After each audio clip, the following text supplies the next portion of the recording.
El arte tiene que ser una constante interrogante. Nunca puede ser un asunto cerrado. El arte pone preguntas enfrente, nunca verdades absolutas.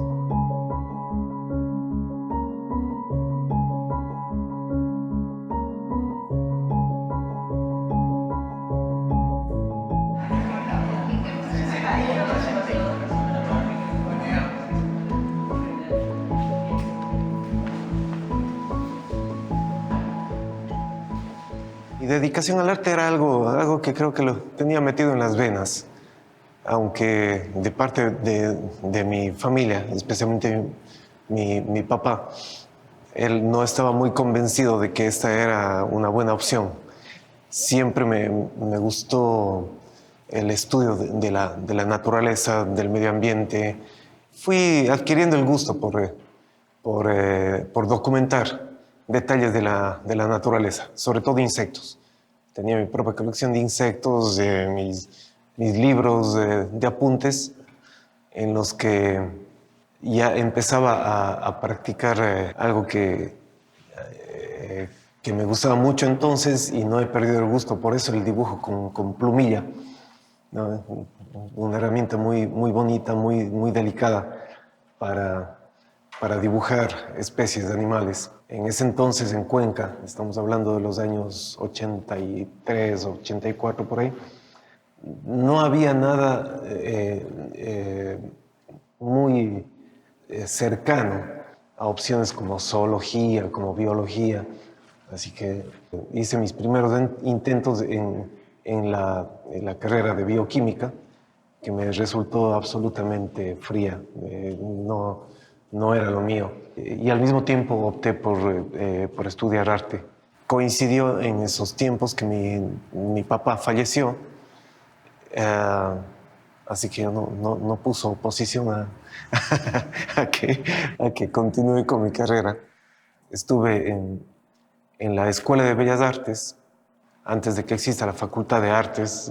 Esta era la escuela que existía en ese entonces. No me satisfacía en realidad el método de enseñanza. Así que por ese motivo, un par de años después, me retiré de la Escuela de Bellas Artes y continué mi carrera por mi propia cuenta. Nunca he parado de pintar desde muy pequeño. Pero la primera exposición que realicé fue en el año 84, en 1984, que aparece muchísimo tiempo atrás.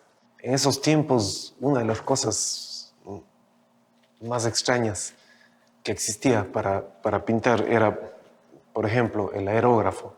Gracias a este instrumento desarrollé una técnica hiperrealista. Me interesaba mucho esa capacidad de trascender la realidad fotográfica, de estar en ese ámbito, en ese borde entre la fotografía y la pintura, el impacto ilustrativo que podía tener. Pero llegó un momento en que el uso del aerógrafo se me volvió demasiado mecánico. Y necesitaba yo un contacto más orgánico, más táctil con la pintura. Y de ahí abandoné totalmente el uso del aerógrafo para empezar a trabajar directamente con los soportes, con el acrílico, con el lienzo y con el óleo.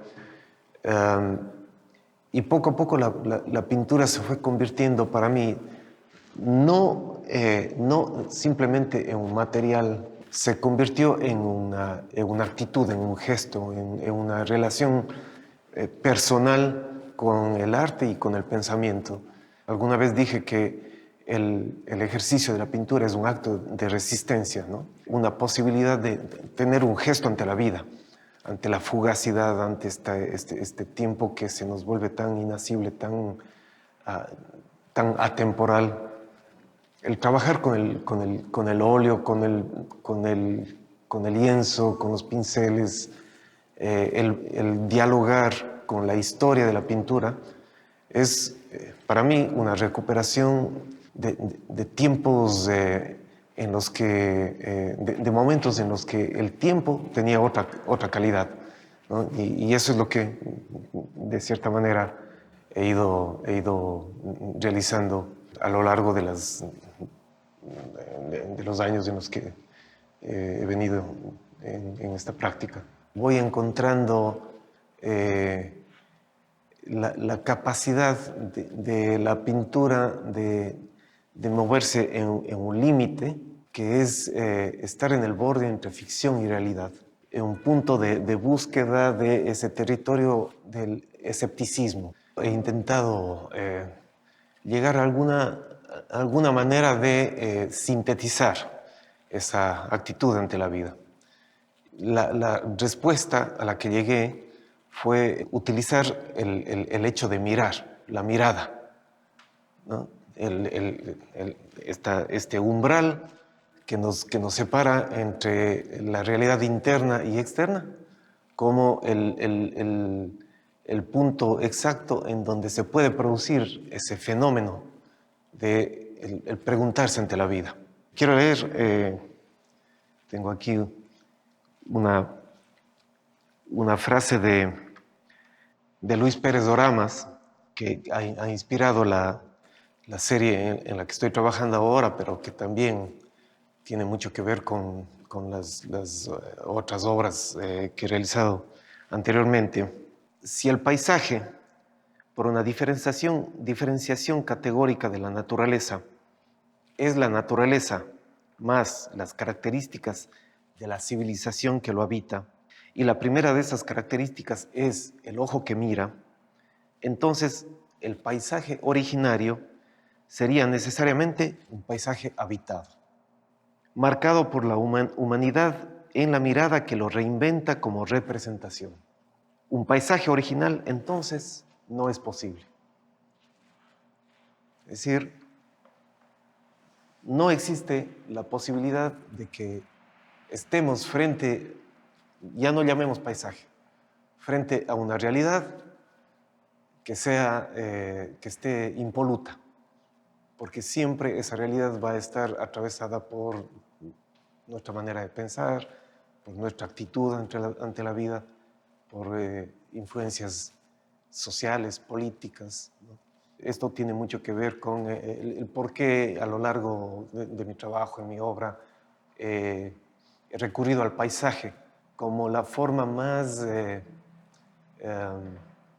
directa de referirme a ese escepticismo. Por eso aquí en esta pequeña muestra que tenemos presente, hemos arrancado con obras como Coordenadas, en donde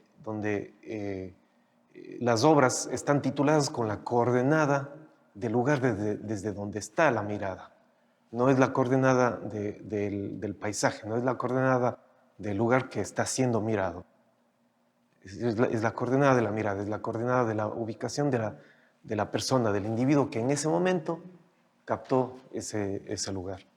En Mandala yo voy escribiendo, voy realizando un diario y a partir de las experiencias que voy anotando de mi propia vida, se van produciendo las obras. Es decir, el observador es observado. Yo observo mi propia vida como un fenómeno natural, como un ecosistema en donde van ocurriendo cosas. Van entrando, van saliendo cosas que van alterando ese ecosistema. Y luego de Mandala realizo también Llueve afuera, que ya no es el diario escrito, sino es el diario pintado. Son 365 obras que van documentando día tras día a lo largo de un año lo que va ocurriendo en mi vida y en el mundo, en la sociedad, en el medio en el que me muevo. La beca de la Fundación Rockefeller te ofrece la posibilidad de compartir un espacio no solamente con artistas, sino con académicos, con científicos, con gente que está trabajando en proyectos que promueven un desarrollo, un crecimiento de la humanidad, diciéndolo en líneas muy amplias, muy generales. Yo tuve la posibilidad de de pasar 3 meses en un lugar maravilloso en Bellagio, un lugar al norte de Italia, en donde estuve trabajando e investigando en la realización de la obra Lago Agrio Sour Lake. No solamente realicé una obra que para mí es importante y muy querida, sino me dio la oportunidad de profundizar, de investigar sobre un problema político, ambiental, social, que para mí mismo fue una revelación en ese momento, y creo que de la manera como lo realicé en esa obra también despertó conciencias en los espectadores. Había muy poco conocimiento aquí en el país sobre el drama ecológico, social, que había ocurrido aquí dentro de nuestras fronteras. A tal punto que la obra Lago Agrio, Sour Lake, se remite a la relación que existe entre los dos pueblos, entre nuestro pueblo, Lago Agrio, y Sour Lake, que está en Texas, que es el lugar en donde realmente nace la industria petrolera en el mundo, que ahora es un pueblo minúsculo de no más de 20,000 habitantes, pero que llegó a ser en los años, por ahí, por 1930, un lugar de más de 100,000 habitantes donde la producción petrolera había explotado. Uh, y, uh, y en Sour Lake existe una evidencia del abuso que el ser humano puede cometer con la naturaleza, porque ahí mismo hay un lago que ya no es Sour Lake, hay un lago que es producto de la sobreexplotación petrolera. Se produjo ahí un hundimiento del terreno y la tierra se sigue hundiendo ahí.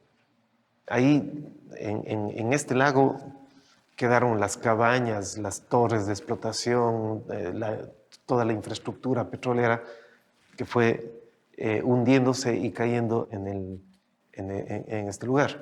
Sour Lake era originalmente, como su nombre lo dice, un lago de aguas ácidas, de aguas curativas, donde la gente acudía para buscar sanación, limpieza, pero eso desapareció.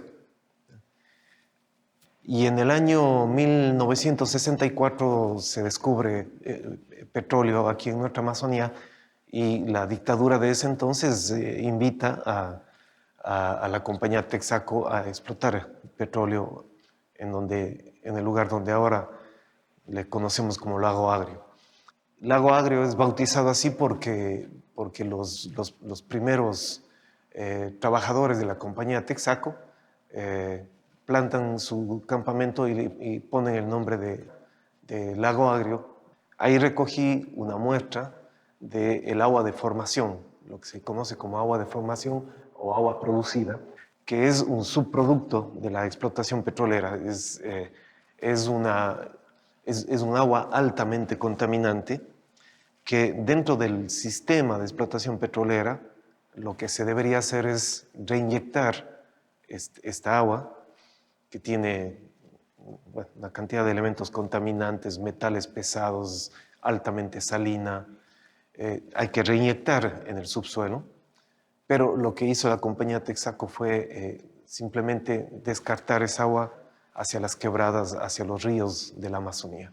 Entonces la obra Lago Agrio Sour Lake es un ejercicio de devolución del daño que realizó la compañía Texaco en nuestra Amazonía, porque yo llevé esta pequeña botellita desde el Lago Agrio hasta el lugar en donde se erigió la primera torre de explotación petrolera en Sour Lake, y la derramé ahí. Y eso está registrado, documentado en 120 cuadros, desde el Lago Agrio hasta Sour Lake. La obra está realizada intencionalmente con un estilo de diario, de una bitácora de viaje, Son cuadros realizados con un estilo pictórico muy suelto, como si fueran apuntes que se van tomando paso a paso desde el un punto hasta el otro. Me pareció muy importante vincular estas dos historias, estas historias geográficas, estas historias humanas, nuestro lago Agrio, que ahora es uno de las ciudades más conflictivas, más violentas de nuestro país, donde el petróleo realmente no significó una bonanza. Y Sour Lake, que también quizás no con la misma riqueza cultural, con la misma riqueza natural de, de nuestro lago Agrio, pero también es un espacio que no tuvo la bonanza que prometía la explotación petrolera.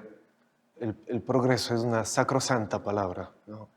Es algo que supuestamente nos conducirá hacia algún mundo ideal a la humanidad, pero ya vemos a dónde nos está conduciendo este concepto de progreso.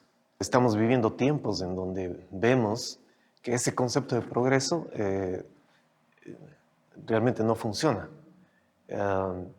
Hay crisis en todo el mundo que están volviéndose cada vez más y más intensas, y en buena parte causadas por la falta o por el mal uso de los recursos naturales.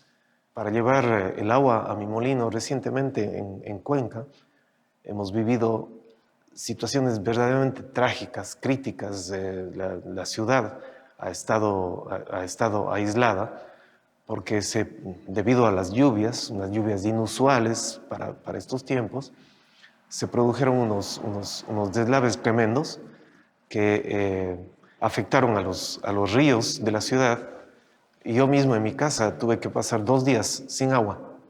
Ahí es cuando yo sentí la realidad de lo que puede ocurrir como efecto del descuido del ser humano con el medio ambiente. ¿Por qué ocurrieron estos deslaves? ¿Por qué ocurrió este daño a los ríos? La gente que vive en las zonas aledañas bota escombros en las quebradas porque tapa las vías naturales de desfogue de las lluvias. Cuenca, la región de Cuenca, el Azuay, el Cajas, están siendo afectadas por intenciones absolutamente desmedidas, irresponsables de compañías mineras. Simplemente no existe, eso no existe, la idea de una minería responsable en las fuentes de agua. Y eso se está tratando de impulsar en la zona de Cuenca, en la zona del Cajas, ¿no? En Río Blanco, en Quimsacocha. Cada uno como ciudadano debería tener una actitud más responsable en sus actividades cotidianas, eh, en cuestiones básicas, ¿no? Pienso que la disciplina del artista, el trabajo del artista debe ser, por un lado, convocar, invitar, seducir con su obra, para de esa manera penetrar en otros sentidos del observador y a partir de ahí conseguir algún cambio, insertar el mensaje que tú quieres. El arte tiene que ser una constante interrogante. Nunca, nunca puede ser un asunto cerrado. El arte pone preguntas enfrente, nunca verdades absolutas. Como pintor, como artista, me considero un esteta. Cultivo la estética. En mi credo artístico, no me siento motivado hacia las obras para las que uno tiene que estar excesivamente informado, tiene que tener un manual de introducción hacia la obra. La estética es por decirlo de una manera muy básica, es el gancho, es el anzuelo para que muerda el espectador, para que luego llegue hacia otros estados, otros niveles de la obra. Una obra de arte es pensamiento, es poesía, es una invitación a pensar, es una respuesta a la vida, es una actitud de vida. Es la posibilidad de compartir pensamiento, sea bueno o malo, pero puedes recurrir a un medio para expresar tu momento en el mundo.